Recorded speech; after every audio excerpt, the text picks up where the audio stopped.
All right, folks, I am showing that it is 11 o'clock, so we're going to go ahead and get started because we have a lot of ground to cover today. My name is Thomas Cameron. I am a Senior Principal Solution Architect at Red Hat. What we're going to cover today is brief introduction, talk about Ansible. We're going to talk about Ansible Core versus Ansible Automation Platform. We're going to talk about requirements, inventory files, setting up your Ansible configuration. We're going to dive into playbooks, and we're going to do a bunch of very simple plays just so that we can cover sort of what the syntax is. We're going to do an Ansible ping test, and then I'm going to take a quick break, and we're going to talk about how you configure services and things like that on Linux manually, and then we'll talk about how to automate those. We'll tie these all together by creating some Ansible playbooks. I'll open it up for any questions, and we'll finish out. Now, don't hesitate to ask questions. You don't have to wait till the end, but I will try to save questions, or I'll open it up for questions at the end. So, by way of introduction, a little bit about who I am. My name is Thomas. I've been doing this since 1993. My background is I started out as a Novell NetWare certified netware engineer. Then I was a Microsoft certified systems engineer, Microsoft certified trainer, AWS solution architect professional, AWS certified instructor, Red Hat certified architect level 5, and Red Hat certified instructor, which in layman's terms means I don't get out much. I started at Red Hat back in 2005. I did go to AWS for a little while just to see what that was like.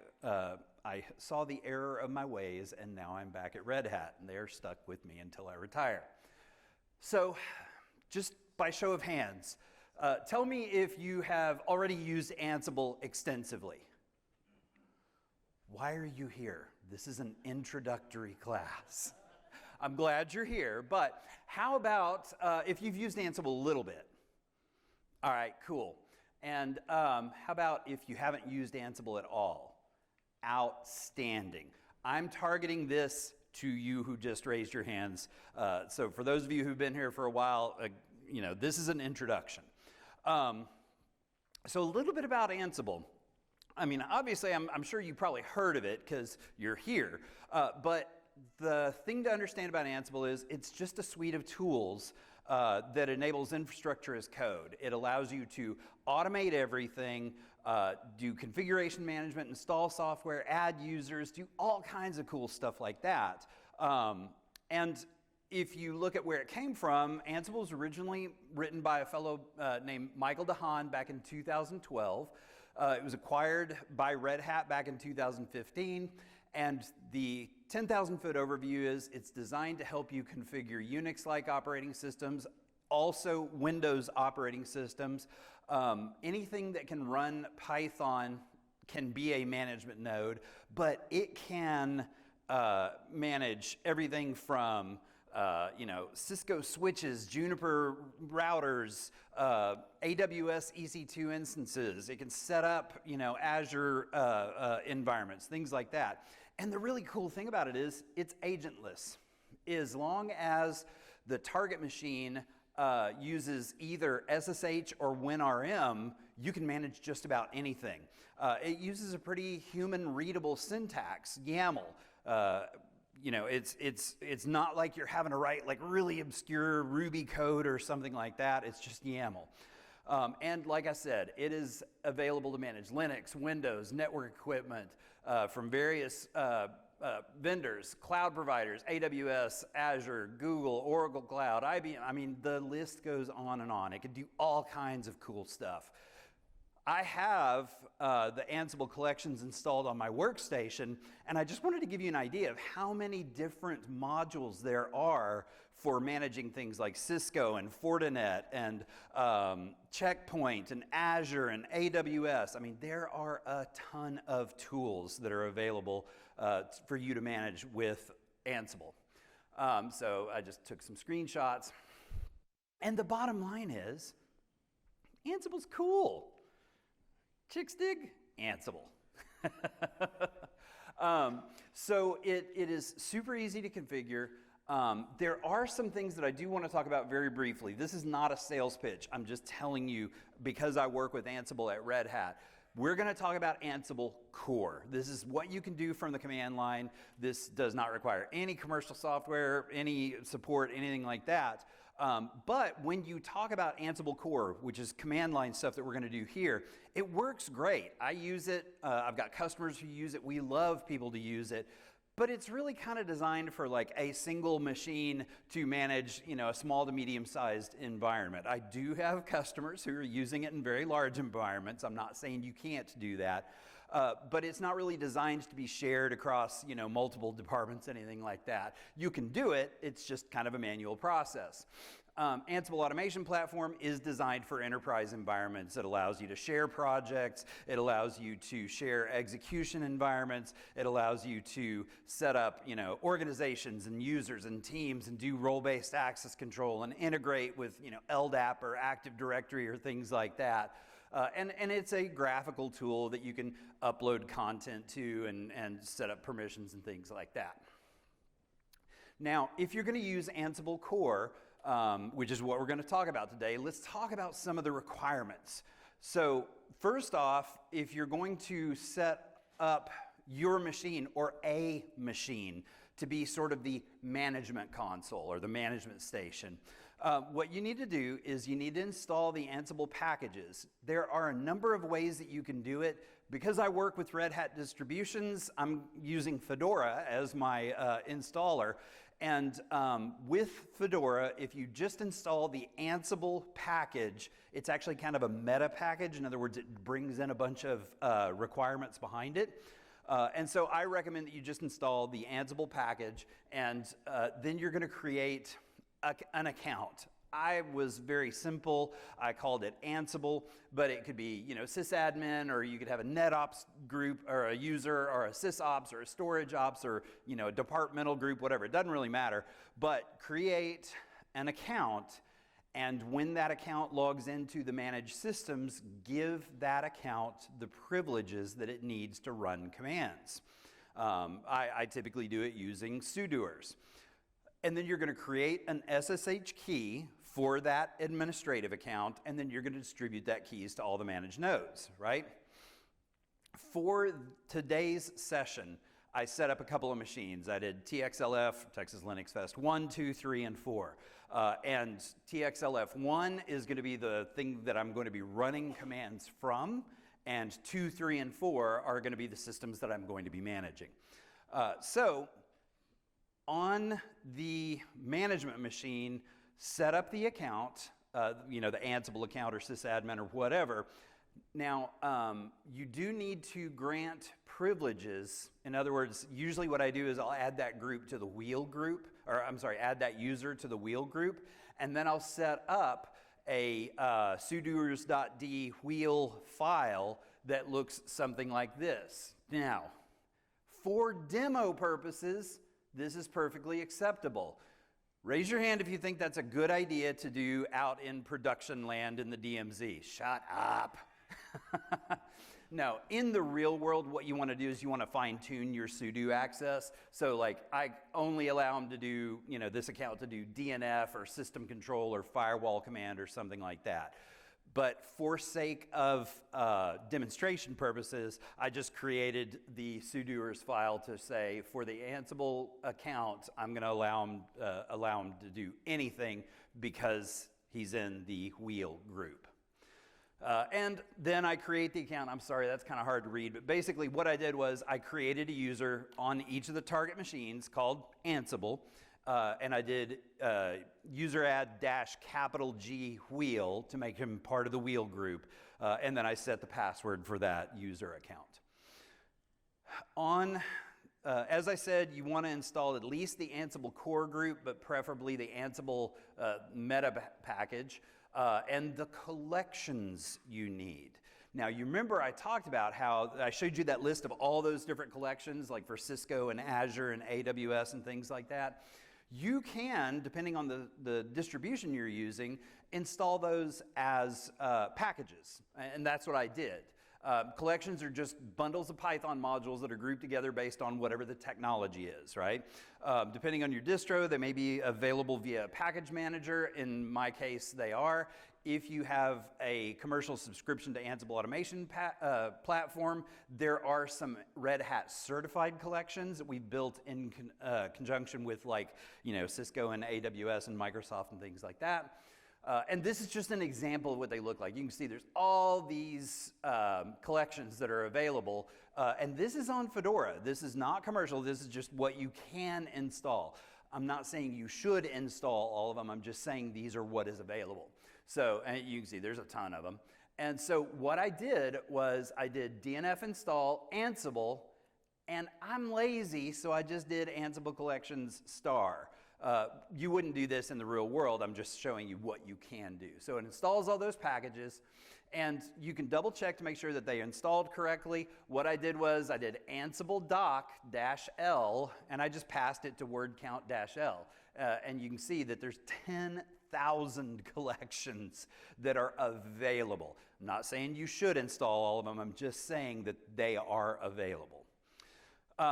If you want to install outside of your package management tool, that's cool too. You can just run Ansible Galaxy from the command line, and you could do Ansible Galaxy collection list, and you can see all of those same collections, and then you would do Ansible Galaxy collection install, and then the collection name, and it'll store that in your home directory. But in my case, I did it via package management.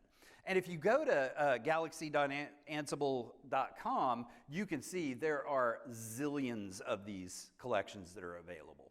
And they're all community distro, or they're community available.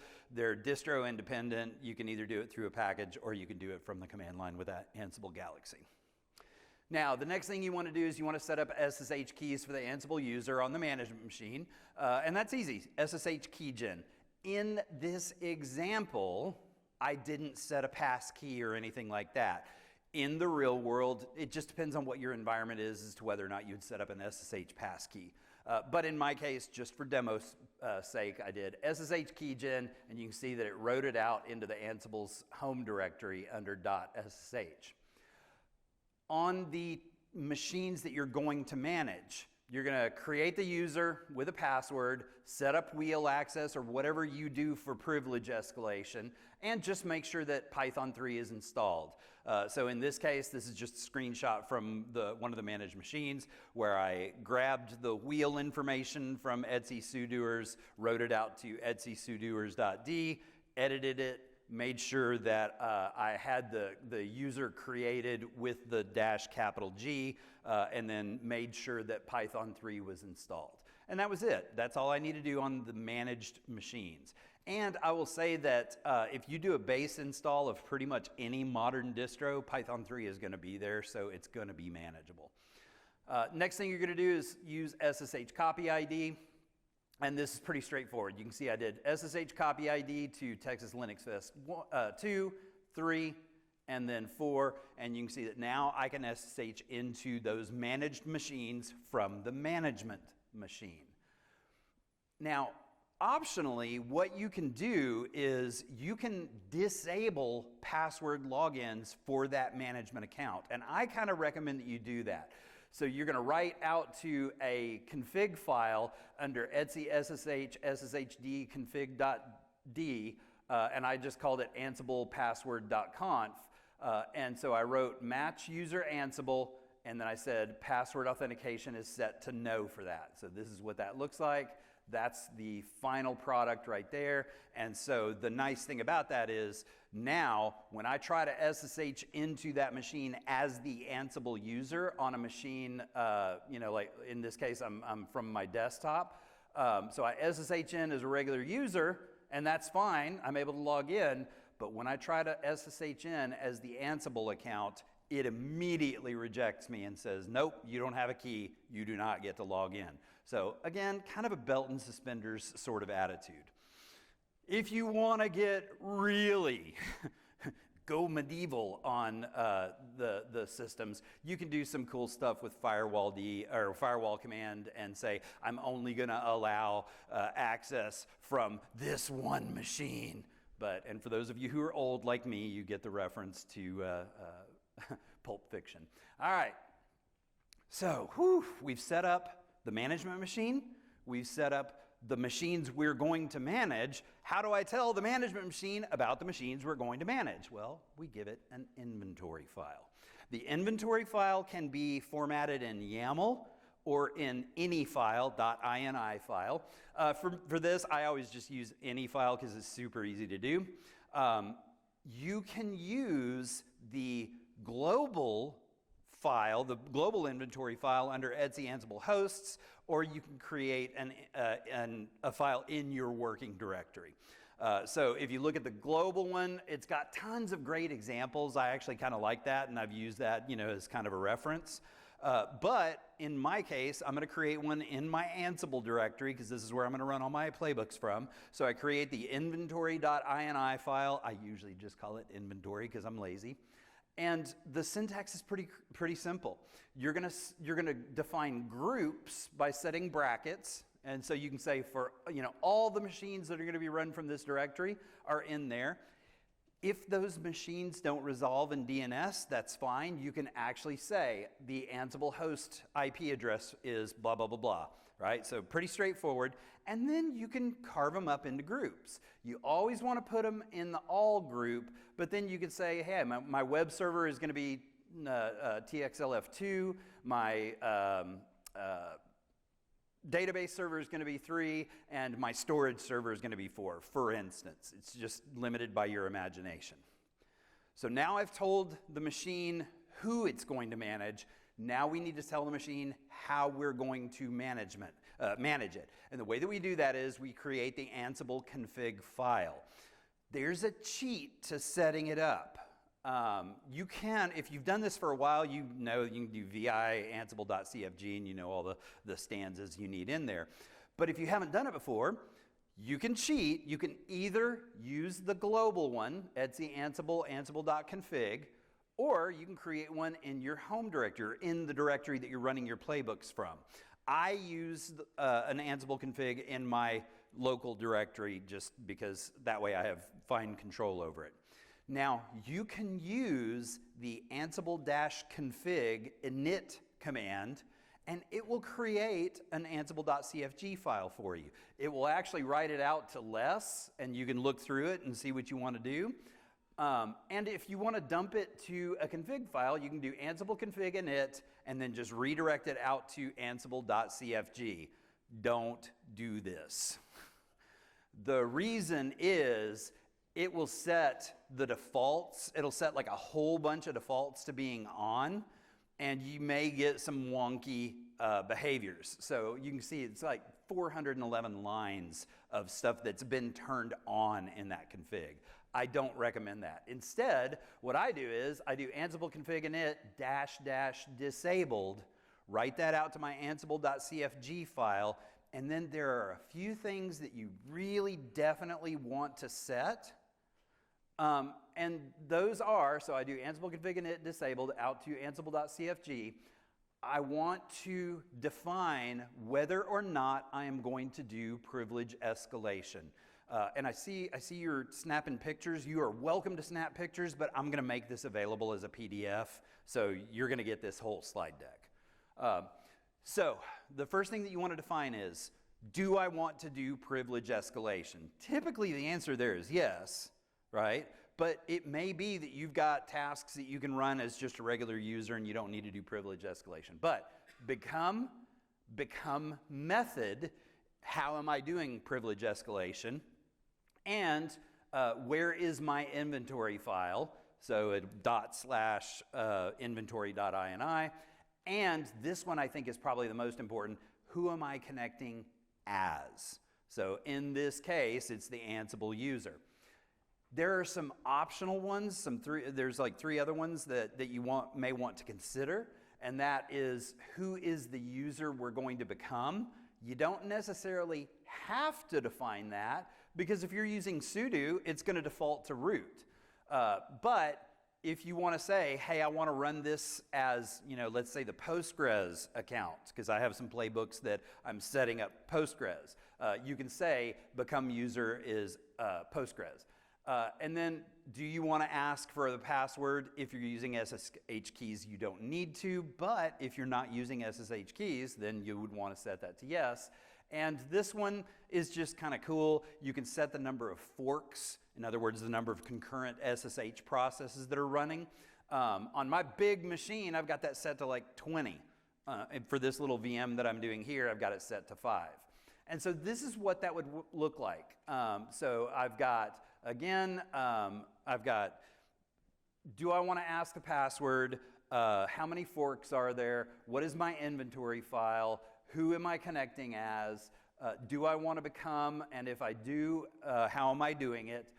And then the become user is root. Some of those are already assumed if you're using sudo, but you can explicitly set those. But that's all you need as a minimal ansible.cfg file. So, all right, we figured out how to do the management console. We figured out the clients. We've figured out who we're going to manage, and we figured out how we're going to manage it using the ansible.cfg. Now let's actually manage it. So let's talk about playbooks. Playbooks are just YAML files. The nice thing about YAML is it is relatively human readable. It's not trivial, but it is relatively human readable. So I generally recommend that you call it .yml or .yaml, like myplaybook.yml or yplaybook.yaml. If you're a Vim user, and you should be a Vim user because Vim is the one true text editor, and I will not brook any arguments. If you're a Vim user, install Vim Enhanced, install Vim Ansible if it's available on your distribution, because it will set your tabs correctly and it will do syntax warnings and things like that. And there are other packages like Emacs Ansible and things like that if you're a heretic. So, DNF-Y, Vim Enhanced, and Vim Ansible, it'll install that kind of good stuff, and it just makes your life easier. If you don't have those available, there are vimrc file recipes out there for editing YAML, so it's not a big deal. All right, so playbooks. Because they're just YAML, there are some things that you need to know. First off, tabs are 2 spaces, period. If you do 3, it's going to throw an error. If you do 1, it's going to throw an error. And it's kind of irritating because you'll get this one silly little just extra space and the whole playbook will fail. So just, again, if you use Vim Ansible or Vim Enhanced, it's smart enough to set those tabs correctly. Yes, sir? Can't you just use tabs? No, you cannot. You have to use 2 spaces when you're doing indentation. And Gordon is one of my peers at Red Hat. And this is one of the things that, I'm not kidding. I said, not a little bit frustrating. Because when you're writing code, you're used to just hitting tab, and it's 8 spaces by default? That will not work. It's 2 spaces. All right. Now you're going to start every playbook is going to have essentially a key value pair. It's going to have a setting colon and then true or false, or maybe name colon and then the package name or something like that. But it's basically just a key value pair, whatever the setting is and whatever the value is. Each playbook is always going to start with just 3 dashes. That tells Ansible, yes, this is a playbook. I know, you can execute it. So again, you can see right up there, when I do dash, dash, dash, notice that it turns kind of a blue color. And I'm sorry, that's blue on black. I know that's not ideal. But you can see that when I did dash, dash, dash and hit enter, it goes, oh, okay, you're starting an Ansible playbook. Then the next line is, we've got to give it the name of the playbook. So in this case, I'm going to do, and notice that the syntax is I do dash space name colon. I don't have to indent this one, but dash space name colon. This is a playbook for Texas Linux Fest. The next section is, where am I running this playbook on? So I'm going to specify the hosts. Now, the cool thing about hosts is It could be an individual machine, or it can be the group that has multiple machines in it, like the web servers, or I can say, nope, I'm going to run this on everything. So again, make sure you build your inventory file with, I'll get it. Make sure you build your inventory with group files in it. All right, now there are a bunch of things which you can use in the playbook. I'm just going to touch on a few of them because playbooks can get really complicated. But if you just want to get up and running, this is what you would do. You could do things like when Ansible makes a connection to a machine, it will run setup where it's going to gather information about things like the operating system type, the version, network interfaces, CPU, memory, storage information, host name, DNS, domain, architecture, any environment variable. It gathers a lot of information. If you don't need that information, like if you're just doing a simple package install, or if you're just doing, like a variable or something like that, you don't necessarily need that information. So you could do gather facts : false, but be aware that those facts are useful when you get into more complex playbooks. So as a for instance, I could do gather facts : false. So again, 2 spaces. So I've got the name, I've got the hosts, and I've got gather facts.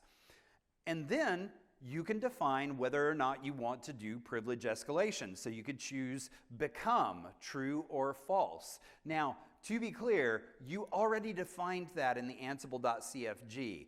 I just wanted to point out that you can do it globally in your Ansible.cfg, but you can override those settings in the playbook. So if, because let's say that you don't want to do privilege escalation, you're just doing like grabbing a file or something like that from your home directory. You could do become equals false. Then we get into what we're doing with the playbook. So we're going to define tasks. And each one of those tasks is a play in the playbook, and those plays come together to make the entire playbook, and each one of them is going to have its own name. So in this case, I'm going to say the first task of this playbook is whatever it is, and you're going to do name, and notice the indentation. Now that we're going into individual tasks, you've got to tab over 2 spaces. So I'm going to say, yep, I'm going to run the first play of the playbook. That's what's going to be displayed on the command line when we run it. And then you're going to say, for this play, what module am I going to use? In this example, I'm just going to use Ansible ping. And let me show you what that looks like.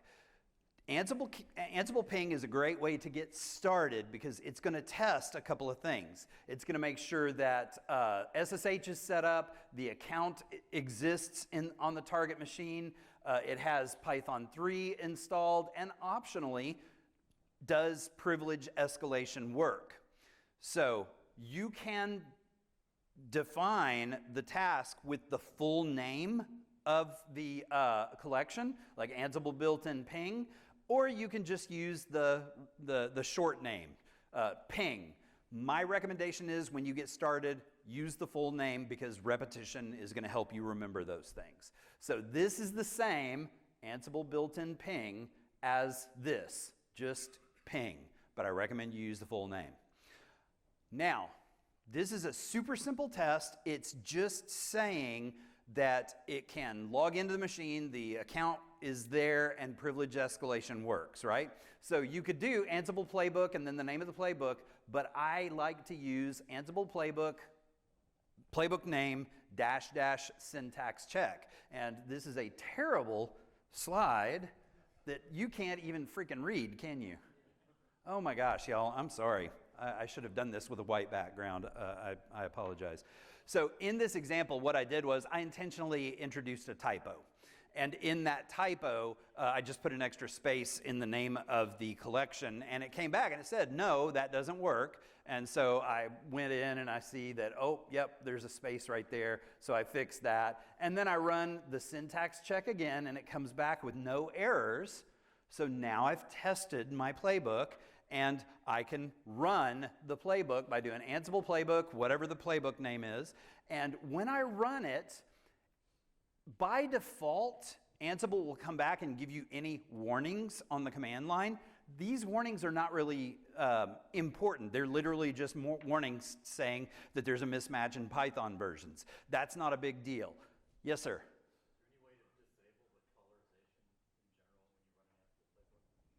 Ooh, I've never tried to disable the colorization. I don't think there is. From what I've heard, you can change your bash RC to remove colorization. Okay. Yeah, I've never tried because, I mean, it's cool. Fair. But what I want to get across is, when I ran the playbook, what I'm really looking for is the output stuff here. Specifically, okay, that the play ran successfully. If you want to turn that off, change the interpreter Python value from auto to auto_silent in your ansible.cfg file. So I made that change, I run it again, I ran the ping, everything came out okay, so I have tested that the management machine can log in to the other machine via SSH, the account setup, privilege escalation worked, and the reason that I know that is, go back, there we go. The reason that I know that is in my playbook, I did become is true. So I'm testing two things. I'm testing connectivity, SSH, and privilege escalation. So I do those things, everything is good. There we go. Now, I want to take a quick break. When you are trying to install software on a Linux machine, I don't care what the distro is, let's just say, for instance, I want to install the Apache web server. What is the first thing that I need to do on that machine? Yeah, I got to install the software, right? Okay, I mean, it's got to be there in order for it to run. What's the next thing I need to do? I need to enable the service. Make sure, yes, configure it as well. We're not going to get into configuration today. But I got to enable the service, right? If I install the software and don't enable the service, it doesn't help me, right? I also then need to start the service. Enabling it just means that it'll start when I boot up, but I also need to start the service. And then what's the last thing that I need to do?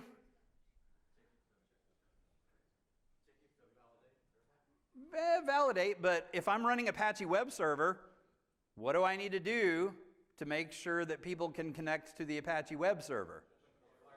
Firewall commands, that's right. I need to open the firewall ports, right? So let's talk about how we do this. We all know how to do this, but how do I automate it?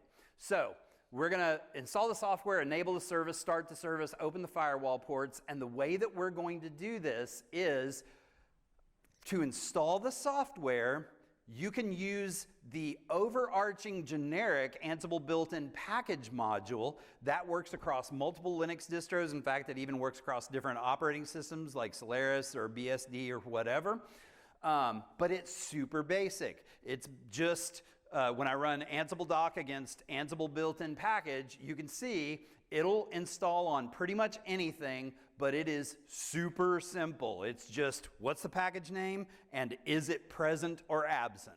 Super simple. So name and state. Now, I do want to show you something that's really, really, really important.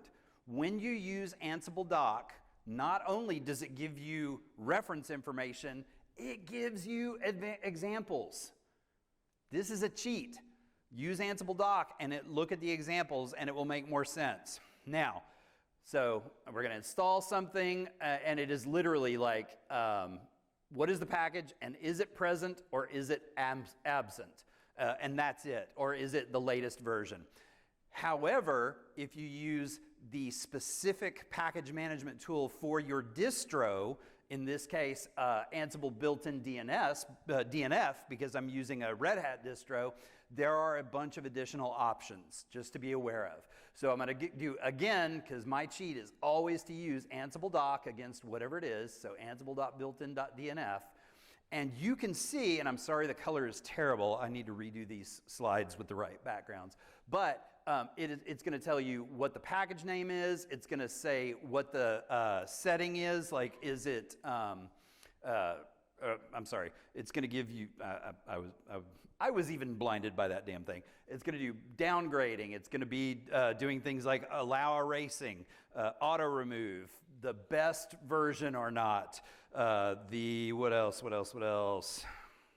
Okay, and you get down to the examples again, and the examples are awesome because it'll show you, like, what's the name, are you going to do state present, state latest, you could do state absent to remove them, but you can also do some cool stuff like, let's see, this is how I would update everything on the system. You know, the name of the package is asterisk, and the version or the state is latest. So again, when you use the specific tool for your distro, you're going to get some extra features. All right, so those are just some examples. I love that you can even do things like say, I want to use a stream, like in this case, the Postgres 9.6 stream. So you can get really, really granular with that. So how do we tie this all together? Well, I'm going to create an install httpd.yaml file. Again, 3 dashes at the top, give it a name, say which hosts I'm going to run this display on. I'm going to give it a name for the task. I'm going to give it the module that we're going to use, ansible.builtin.dnf. I'm going to say what the package name is, and I'm going to say the state should be latest. In other words, I want the latest version of the Apache web server. And I do a syntax check on that, so Ansible playbook, my YAML file, and then -- syntax check, and it comes back, yep, no errors. So now I run the command, Ansible playbook install httpd, and it runs, and the big thing that I want to get across is that it says that there was one system changed, and the output was there were no errors. Everything was okay. Now, remember that with Apache, if you want SSL, you also need the mod_SSL package. So I'm going to do the same thing here, right? I'm going to do a playbook to install mod SSL. We're going to do that against the web machines. We're going to define the tasks. We're going to use DNF, mod SSL, make sure that it's present. And the same thing, when I run it, it shows that one system was changed and everything was okay. Simple, sort of. First time you do this, you're going to make mistakes and you're going to have typos and all that kind of good stuff. But I'm trying to make this as small as possible, or as sort of bite-sized morsels as possible. Now we've installed the software, now we have to enable the service. And just like when I was talking about earlier, you can do either the Ansible built-in package or you can do Ansible built-in DNF. Same thing is true of services. You can do either the generic Ansible built-in, where is it? Service, there we go. Ansible built-in service, or you can do Ansible built-in systemd service, and that is specifically for systems which use systemd. So if you look at the docs for just Ansible built-in service, it's pretty straightforward. It literally just says, I'm going to go down to the bottom, it says what the name is and what the state is. And if you look at the examples, it's really straightforward. It's just saying that HTTPD should be started or stopped or restarted or reloaded. It's pretty straightforward, right? Now, with the more specific to systemd, you can look at the docs and it'll do daemon reload, it'll do daemon restart, it'll do whether it's enabled or not, whether it's masked. You know how with systemd you can mask services so they'll never start. You can define the name, you can define all kinds of stuff. And if you go down to the examples, there are a bunch of really good examples, and so you can say what the name is, what the state is, and so on. It's like the generic service, but it has all the options for systemd. So I'm going to enable the service. So I'm going to do vi enable httpd. And again, there's my syntax. I've got 2 spaces and then 4 spaces. I'm going to give it a name. I'm going to use the systemd service, and I'm going to say httpd should be enabled. So enabled is set to true. And I run the command. It's turned, thank you. It has turned on the service. Everything is good there. But now we need to start the service. We've enabled it. Now we need to start it. Now, I'm totally cheating here because as you probably saw, I can enable and start the service at the same time, but I wanted to break it down into small steps so that this was, pretty obvious as possible, or as obvious as possible. Now, there is also one thing that I run into. I am like ADHD from hell. My little brain always gets broken here. I always think it should be state enabled, and that's not right. It is enabled is true, state is started. I don't know why my brain is broken like that. If anyone else is like me, yeah. When you have state, is there a started versus restart Yes. as well, just to confirm? Yes. Okay. Yeah. And, God, we're really short on time. I use restarted because that way every time I run the playbook, I just make sure that I haven't done anything stupid to myself, because I do that on a really regular basis. The thing to be aware of, if you set the state to restarted, you will always get changed, which is fine, but it breaks item potency later on.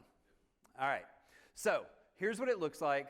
I'm going to do start HTTPD, and I'm going to say that for the Ansible built-in systemd service, HTTPD should be started. And so when I run it, you see that it has started it. It says it's okay, one system was changed. And then we need to do the same thing, but we need to do it with firewall rules. And we're getting super skinny on time, so I'm going to be moving fairly quickly.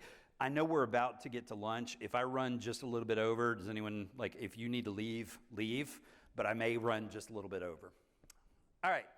Most Linux distros are either going to use firewall-d or UFW or something like that. In this case, I'm going to use the Ansible POSIX firewall-d collection.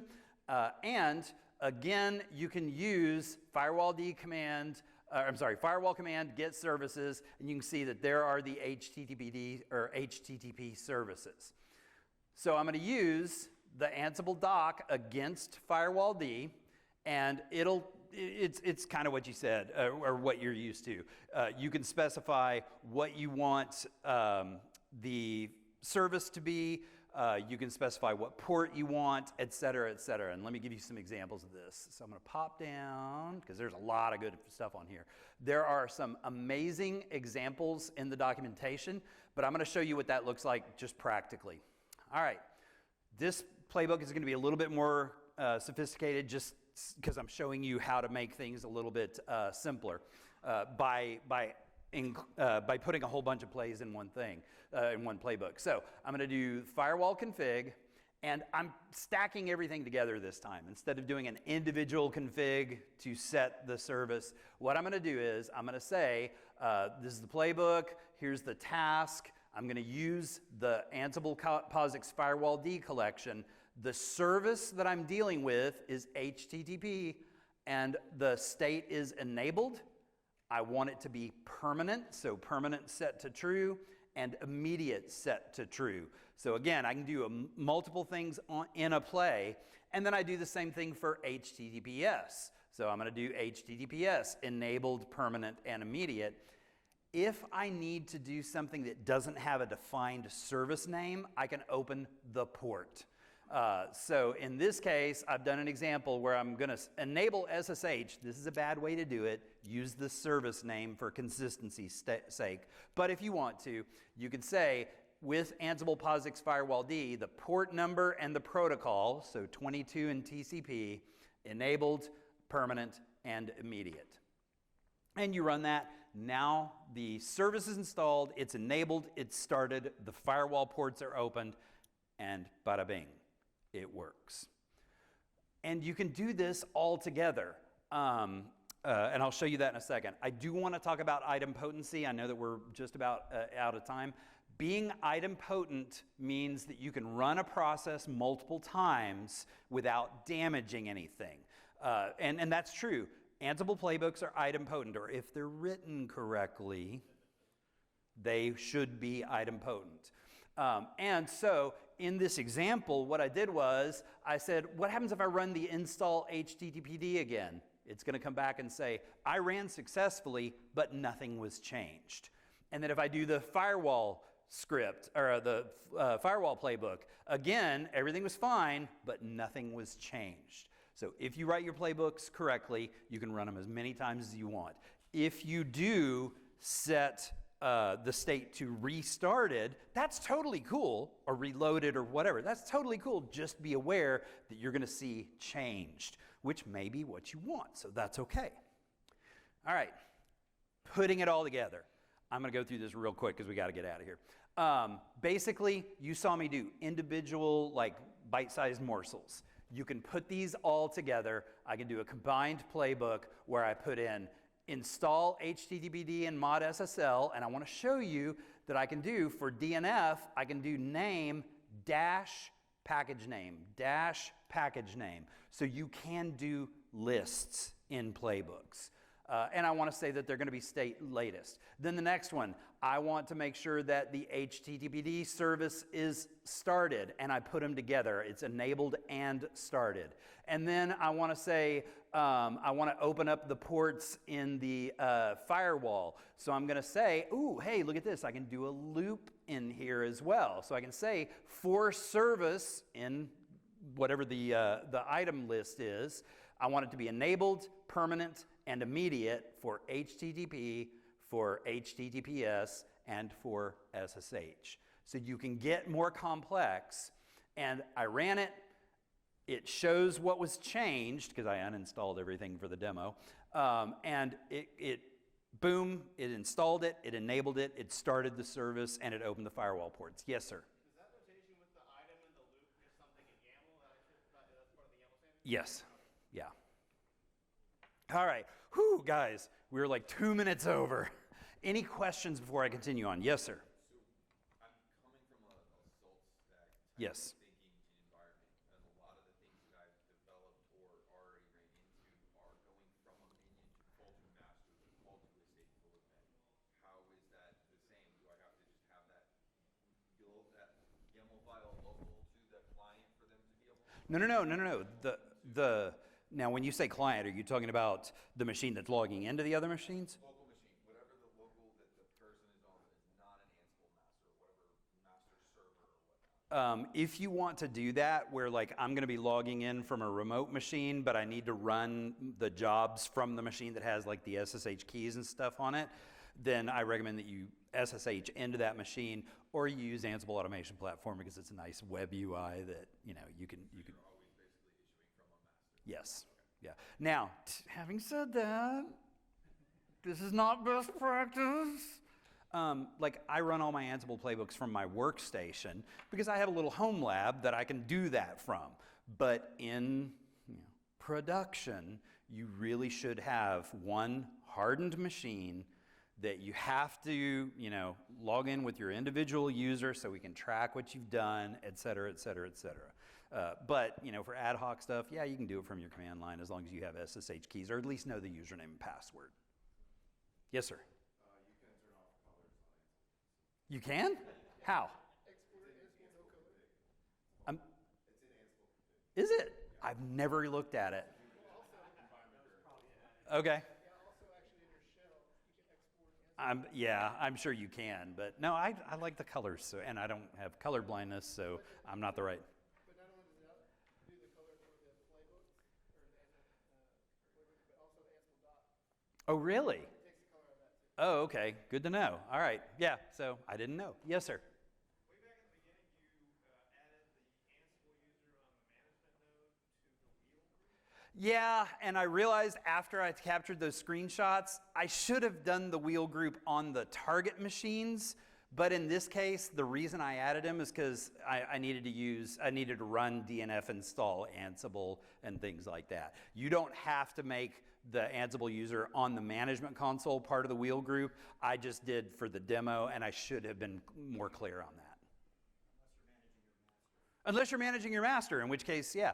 And honestly, like, we can split hairs all day about, no, you should have an account on the master machine called something like master, and it should log in as Ansible. Like, there's a million ways that you can do it, but I kind of tried to keep this as brief as possible. Whew, was this helpful? Yes. Okay, any questions? Where's the PDF going to be? I will give it to the Texas Linux Fest folks, and they'll put it out. You can also go to people.redhat.com/tcameron. That's me. people.redhat.com/tcameron, and I'll post it there in about an hour. All right, thank you guys so much. I appreciate it.